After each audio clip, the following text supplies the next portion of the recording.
बेहुरमती की जाए। हम सब एक हैं, हम सब पाकिस्तानी हैं और हर मकाम पर हम इकट्ठे खड़े हैं। खुदावंद आप सबको बड़ी बरकत दे। Thank you. कर ऐसे वाक़यात को की इजाज़त देना और फिर उसे कबूल करना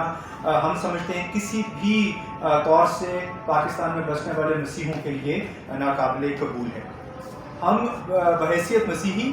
वज़ीर आज़म साहब ने जो ऐलान किया है एक मुल्कगीर एहतजाज का, ना सिर्फ मुल्कगीर बल्कि दुनिया भर में जो एहतजाज का ऐलान किया है, हम आप सबको यकीन दिलाना चाहते हैं कि हम उस एहतजाज में तमाम पाकिस्तानियों के साथ शामिल हैं और ना सिर्फ उसकी हमायत करते हैं बल्कि आपके शाना बशाना खड़े हैं। और हम ये भी समझते हैं कि ऐसे वाक़यात की रोकथाम के लिए बैनुल-अक़वामी क़वानीन को अब बनना चाहिए और ना सिर्फ ऐसे क़वानीन को बनना चाहिए बल्कि ऐसे क़वानीन पर बहुत ज़ोरदार तरीके से अमल दरामद भी होना चाहिए ताकि किसी भी मज़हब,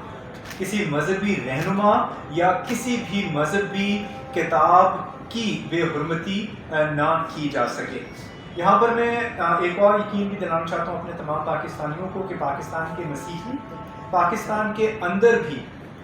हर तरह के जो ऐसे रवैये हैं जो नाकाबिले बर्दाश्त हैं, उन रवैयों के ख़िलाफ़ और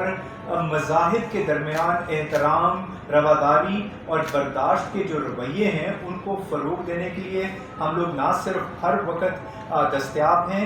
बल्कि तैयार हैं और हम ये समझते हैं कि अब वक्त है कि हम सब मिलकर, जैसे बिशप साहब ने कहा, कि इन रवैयों के ख़िलाफ़ खड़े हों, इस साजिश के ख़िलाफ़ खड़े हों और इसको नाकाम बनाएं, क्योंकि